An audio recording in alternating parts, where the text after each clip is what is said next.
জাতীয় পতাকা প্রতিষ্ঠান থেকে শুরু করে বিভিন্ন অফিস, আদালত ও সরকারি বেসরকারি কার্যালয়গুলোতে পতাকা উত্তোলন করা।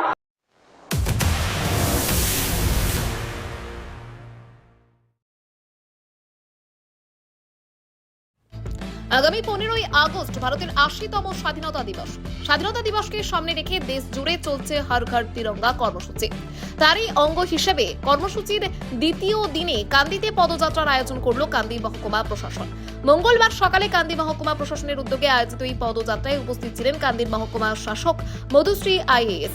পাশাপাশি উপস্থিত ছিলেন বিভিন্ন সরকারি দপ্তরের আধিকারিক, কর্মী এবং এলাকার সাধারণ মানুষ। জাতীয় পতাকা হাতে নিয়ে কান্দি শহরের বিভিন্ন রাস্তা পরিক্রমা করেন পদযাত্রায় অংশগ্রহণকারীরা। হর ঘর তিরঙ্গা এই কর্মসূচির মাধ্যমে দেশপ্রেমের ভাবনা আরো সুদৃঢ় করা এবং সাধারণ মানুষের মধ্যে জাতীয় পতাকার প্রতি সম্মান এবং শ্রদ্ধা বাড়ানোর বার্তায় তুলে ধরা হয়। সকাল থেকেই জাতীয় পতাকা হাতে এই পদযাত্রাকে ঘিরে কান্দি শহরে দেখা যায় উৎসাহ এবং উদ্দীপনা। প্রশাসনিক আধিকারিক থেকে শুরু করে সাধারণ মানুষ সকলের অংশগ্রহণে দেশাত্মবোধের আবহ পালিত হয় হর ঘর তিরঙ্গা কর্মসূচি।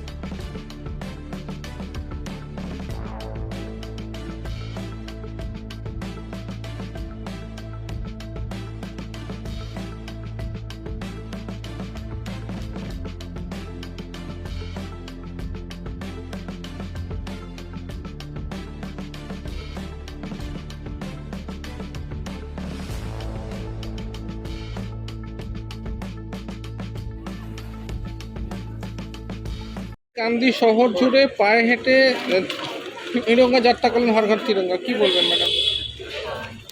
মিনিস্ট্রি অফ কালচারের একটা আয়োজন আছে হর ঘর তিরঙ্গা ক্যাম্পেইন, যেটা 9 তারিখ থেকে শুরু হয়েছে। সাইকেল র্যালি হলো 9 তারিখ। 10 তারিখে এখানে কম্পিটিশন ছিল, স্কুল স্টুডেंट्सের সিট অ্যান্ড ড্র কম্পিটিশন और क्विज कॉम्पिटिशन। तो आज के ছিল प्रभात फेरी और प्रत्येक दिन কিছু না কিছু প্রোগ্রাম আয়োজন হবে, যেটাতে awareness, mainly it is to generate awareness among public about the history of national flag, importance of national flag and the respect that has to be given towards the national flag. Thank you. Madam, এর আগের দিন সাইকেলে করে যাত্রা করেছিলেন, আজকে পায়ে হেঁটে গেলেন, কি বার্তা দিলেন সাধারণ মানুষকে তিরঙ্গা যাত্রার উদ্দেশ্যে? मतलब प्रत्येक दिन কিছু না কিছু অর্গানাইজ করে এই সেম যে মেসেজ আছে ওটাই প্রচার করার জন্য চেষ্টা করছে। Thank you.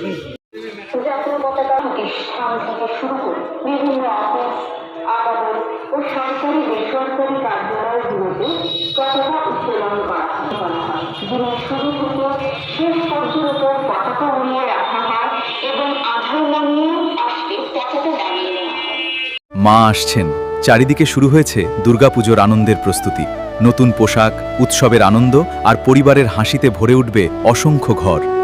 কিন্তু আমাদের সমাজের অনেক অসহায় শিশু এবং বৃদ্ধ বাবা মায়ের কাছে এই আনন্দ এখনো অধরা। তাদের মুখেও ফুটতে পারে পুজোর হাসি আপনার সামান্য সহযোগিতায়। এই শারদোৎসবে মাতৃশক্তি সম্মান উদ্যোগ নিয়েছে অসহায় শিশু ও বৃদ্ধ বাবা মায়েদের হাতে নতুন পোশাক তুলে দেওয়ার। আপনিও আপনার সামান্য অংশ বাঁচিয়ে একটি শিশু অথবা একজন বৃদ্ধ বাবা মায়ের নতুন জামার দায়িত্ব নিন। আপনার ছোট্ট সহযোগিতাই কারো জীবনের সবচেয়ে আনন্দের পুজো উপহার হয়ে উঠতে পারে। আসুন সবাই মিলে ভাগ করে নিই পুজোর খুশি। বাড়িয়ে দিন সাহায্যের হাত।